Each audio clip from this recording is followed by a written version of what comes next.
Libreng legal na tulong para sa adoption inilunsad naman sa Eastern Visayas.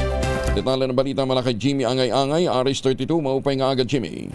Isang bagong pag-asa para sa mga batang nangangailangan ng pamilya ang nilunsad sa Eastern Visayas matapos lumagda ng partnership agreement ang National Authority for Child Care, NACC at ang Integrated Bar of the Philippines IBP Leyte Chapter.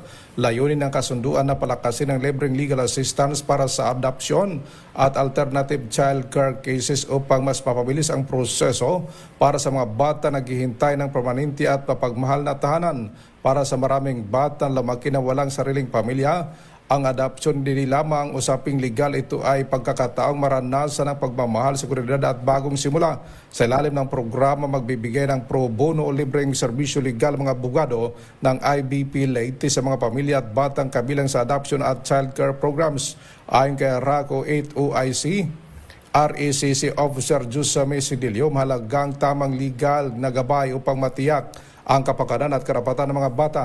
Umaasa rin ang mga ahensya na sa pagtutulungan ng gobyerno at legal sector, mas marami pang kabataan magkakaroon ng pagkakataong matawag na pamilya ang isang tahanan.